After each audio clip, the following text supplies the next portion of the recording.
So, were the rules for my custom Necron miniature overpowered? Well, today we're going to make the final changes for the data card, and it's coming right up. Necrons! Nick speaking, and welcome to this video. Right, here we go. We've got the final changes and a massive thank you to everyone who watched my previous video about the rules for my custom Necron miniature. I had a lot of fun building this miniature, I had a lot of fun painting this miniature, and I had a lot of fun coming up with the rules for this miniature. However, with all of your feedback that I've had, I'm going to change those rules, and today we're going to look at those changes. Now, I had some fantastic suggestions from a lot of people in my previous video. However, most of the changes have come from the fantastic suggestions that I had from Blade 2813. A massive thank you to you, my friend, because your comments and suggestions and feedback were really useful. So let's have a look at the changes that we've made.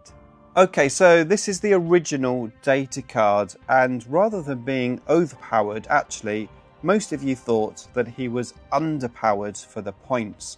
We worked the points out to be 120 points.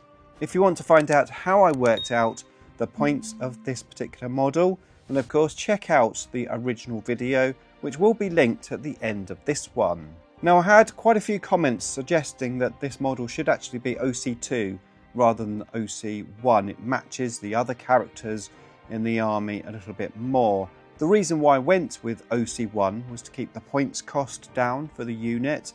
However, as we think this unit is overcosted, moving him to OC2 makes sense. Now, I minused 5 points when I did the original miniature. So what I'm actually going to do is I'm going to add 5 points for moving the OC to OC2. Now, the reason why I'm doing a points change here is actually because of the other changes I've made for the model, which we'll talk about in a bit. Oh, by the way, did you know that you can support the channel by becoming a member? If you'd like to become a member, it's really easy. Just press the join button and sign up. Okay, so let's talk about the toughness of this miniature. So I originally went for toughness 7 because I based the miniature's data card on the Canoptic Spider, which of course is toughness 7. However, as Blade 2813 said, I don't think the miniature actually matches toughness 7. It feels more like a toughness 6. Not only that, but it feels like the miniature would move fairly quick, maybe whipping its tail around. It might be quite hard to actually target. So to represent that, we've dropped the toughness to 6, but added a 5+ invulnerable save. This is also going to be more useful if you play the miniature unattached to a unit and just play it by itself. So regarding the points, I took 10 points off for reducing the toughness from toughness 7 to toughness 6 and added 5 points for introducing the 5+ invulnerable save. In other words, squaring the points off to where we were, 120 points. I'm going to show you the new data card in just a second, but there was a big mistake that I made on the original data card, again highlighted by Blade 2813. A huge thank you to you, my friend. The Canoptic Spider has 2 particle beamers, not 1. So my stats and everything were out. So what I've done is I've increased the amount of attacks that this model has. So rather than having 4, I'm going to move it to 6, but I'm not going to adjust any of the points. Now, my original data card had quite a few rules, so much that I had to have some on the back and some on the front. However, with the suggestions that I got from Blade 2813, I was able to get all of the rules down onto one data card. First of all, Scouts 9 inches was his special rule.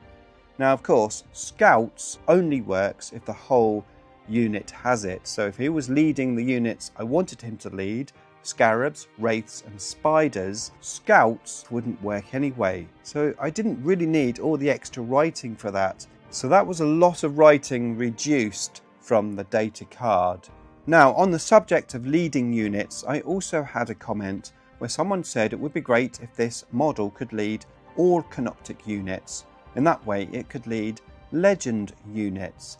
I had to think about this, and I thought that Canoptic units might be a bit too much. However, I did like the idea of this unit leading Canoptic Acanthrites because, well, I have the miniatures, I don't really play them that much.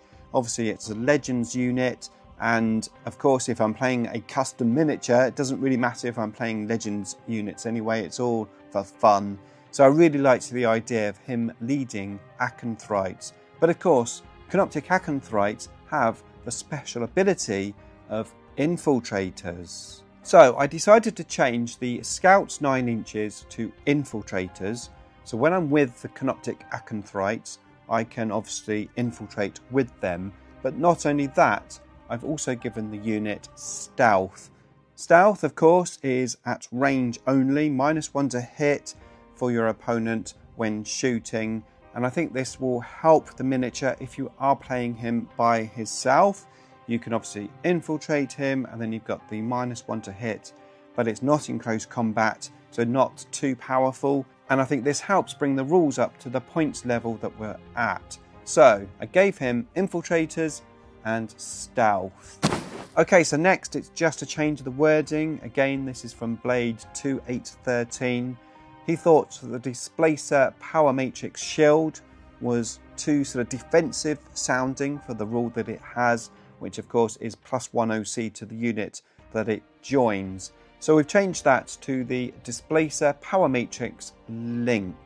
Right, next up we've removed the Adaptive Power Matrix and we've given him the Beast Special rule. This means if you play him by himself, he isn't a monster, which was what the previous rules were, which means you're not going to give up Bring It Down, and it would encourage you to want to play it by itself, especially with that Infiltrators and Stealth. But I believe that's not too overpowered for the points that we're paying, especially with that toughness drop as well. Changing him to Beast, of course, also means that he can move through cover if you're running him alone as well. And that was the rules done. I took these new rules to Choppers, Sluggers and Shooters, who made the data card for me. A huge thank you to him.